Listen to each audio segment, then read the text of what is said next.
Hi guys, welcome back to Books with Mrs. Blakely. We are reading the Boxcar Children, and today we're going to read chapter 2. But first I wanted to introduce you to Thor. Thor is my 7-pound toy poodle, and he's like super cute. I'm sure I've told most of you about him or you've heard about him because I like to talk about Thor because, look at that. Look at that face. You can't really see. He needs a haircut and a bath, but Thor, say hi.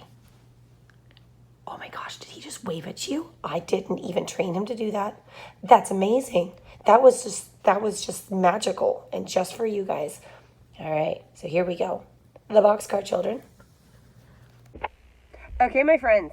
So, after having recorded this video, Thor, as soon as I started reading, got up and went and hid under the bed. So that was boring. Me doing story time with Thor was not nearly as exciting as I thought it might be. So instead, I have a compilation of videos of Thor running along the beach chasing birds, and it's just on loop. Thor chasing birds. And I thought that would be more exciting to look at than the book while I read it. So that's what we have here. I hope you enjoy watching Thor chase birds. And chapter 2. Here we are. Let's do it. Chapter 2. Night is turned into day. Soon the children left the town and came to a road.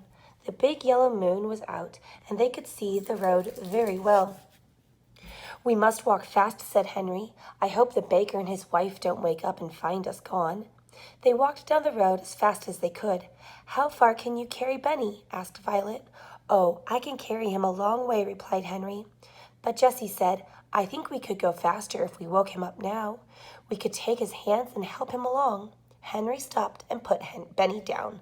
Come, Benny, he said, you must wake up and walk now. Go away, said Benny.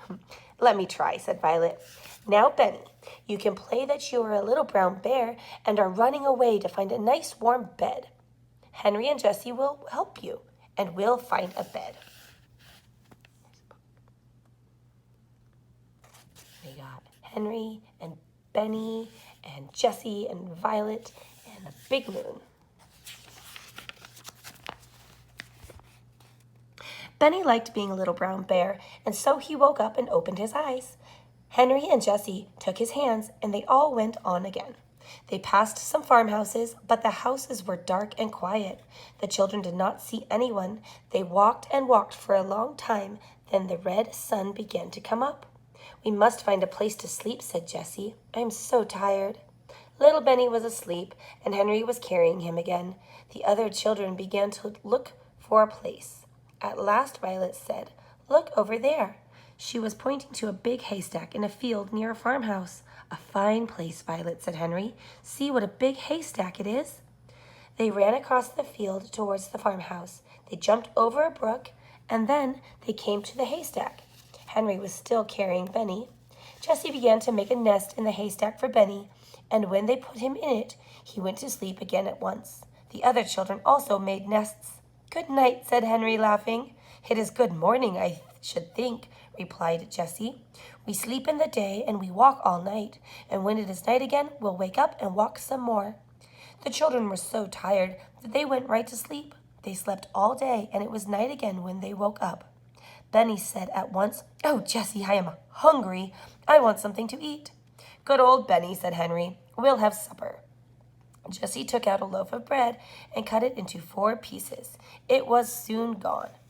I want some water, begged Benny. Not now, said Henry. You may have some water when it gets dark. There is a pump near the farmhouse, but if we leave the haystack now, someone will see us. When it was dark, the children came out of the haystack and went quietly towards the farmhouse, which was still dark and still. Nearby was a pump, and Henry pumped water as quietly as he could. He did not even wake up the hens and chickens. I want a cup, said Benny. No, Benny, whispered Henry. You will have to put your mouth right in the water. You can play you are a horse. This pleased Benny. Henry pumped and pumped, and at last Benny had all the water he wanted. The water was cold and sweet, and all the children drank. Then they ran across the field toward the road. "If we hear anyone," said Jessie, "we must hide behind the bushes." Just as she said this, the children heard a horse and cart coming up the road. "Keep very still, Benny," whispered Henry. "Don't say a word." The children got behind the bushes as fast as they could, for they did not have much time to hide. The horse came nearer and nearer and began to walk up the hill toward them. Then the children could hear a man talking. It was the baker. "I wonder where those children went," he said. "I don't think they could walk as far as Silver City. If we don't find them in Greenfield, we'll go home." "Yes," answered his wife. "I do not want to find them anyway. I don't like children, but we must try a little while longer. We will look for them in Greenfield, and that's all." The children watched until the horse and cart had gone down the road. Then they came out from behind the bushes and looked at each other. "My, I am glad those people did not see us," said Henry. "You were a good boy, Benny, to keep still." "We'll not go to Greenfield." "I wonder how far it is to Silver City," said Jessie. The children were very happy as they walked along the road. They knew that the baker would not find them. They walked until 2 o'clock in the morning, and then they came to some signs by the side of the road. The moon came out from behind the clouds, and Henry could read the signs. "One sign says that Greenfield is this way," he said. "The other sign points to Silver City. We don't want to go to Greenfield. Let's take this other road to Silver City."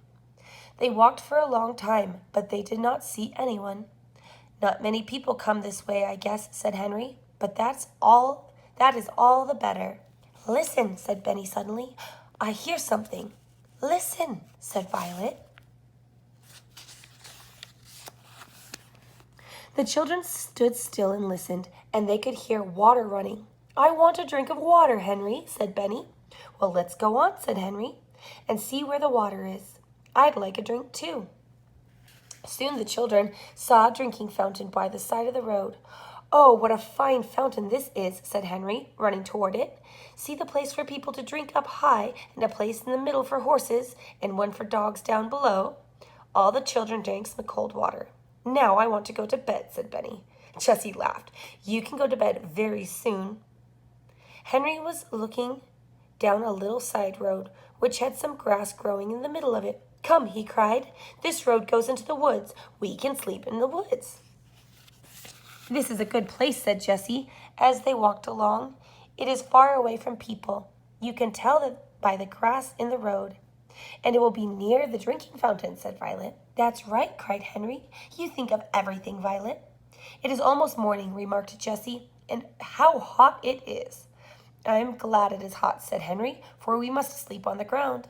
Let's find some pine needles for beds." The children went into the woods and soon made 4 beds of pine needles. "I hope it's not going to rain," said Jessie as she lay down. Then she looked up at the sky. "It looks like rain, for the moon has gone behind the clouds." She shut her eyes and did not open them again for a long time. More clouds rolled across the sky, and the wind began to blow. There was lightning also and thunder, but the children did not hear it. They were all fast asleep. And that, my friends, is the end of Chapter 2 of the Boxcar Children. I would see if we could find Thor so he could come out to play with us again, but I think he's hiding under the bed. Thor, Thor. Thor, Thor. Thor? Nothing. Nothing, shall we? Let's look harder. We found him. This is his favorite hiding spot. Thor, say hi to everybody. Do you want to come out and play? Do you want to come out and play? He does not want to come out and play. I don't think he likes being on the TV. Okay, bye.